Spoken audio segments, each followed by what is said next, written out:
саламатсыздарбы? Боор биздин организмибиздеги эң маанилүү органдардын катарына кирет.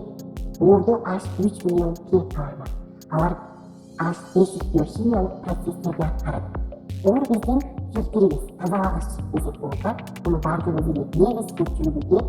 Биздин организмибиздеги ичип жеген тамактарыбыздын баарын ошол боорго керектүүлөрү өзүнчө эстерин өзүнчө айтканда фильтрлер боорубуздун жакшы иштешине эмне жардам берет? Албетте биздин ичип жеген тамагыбыз.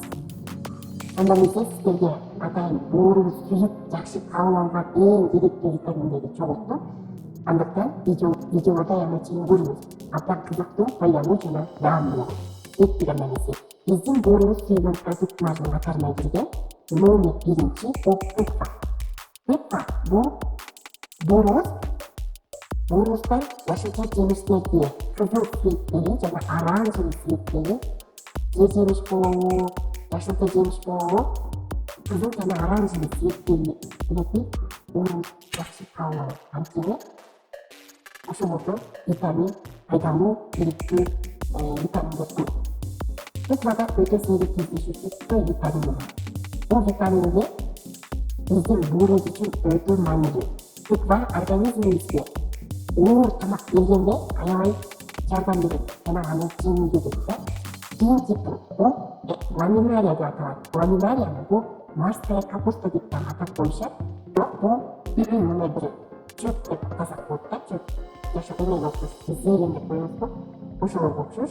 5% айдиновый кислотадан турат. Биздин организмибизге аябай жардам берет. Атайын заттарды бөлүп чыгарганга, керексиз заттарды. Кийин типи бул курага болуп саналат. Курага деген биз какы деп коебуз, өрүктүн ургатылганы. Жана эле айтып өткөндөй, оранжевый цветтери деп айтылат. Ошол продуктларды жакшы көрөт боорубуз. Эгер сиз таттууну сүйсөңүз, анда сухофруктуга алмаштырып алсаңыз болот. Изилдөөлөрдүн жыйынтыгы менен курага бул рактын чакыртуучу бир ракка тоскоолдук кыла турган бир өзгөчө пайдалуу жактары бар экен да. Тоскоолдук жаратуучу. Денедеги козгоочу жугуштуу жана вирустук ооруларга каршы күрөшөт. Эгер колдонсоңуз, семиздиктин алдын аласыз. Семирүүгө тоскоолдук жаратат. Грейпфрутта бул антиоксиданттар аябай көп, С витаминине бай жана тимони деген дагы витамин жайгашкан. Ал боордогу клеткаларды калыбына келтирүүгө аябай жардам берет. Брокколи. Эң пайдалуу азык. Боорго эле эмес, баардык организмге пайдалуу. Сүт азыктары. Сүт азыктардын сүт эмес, именно кефир, айран, анан йогурт.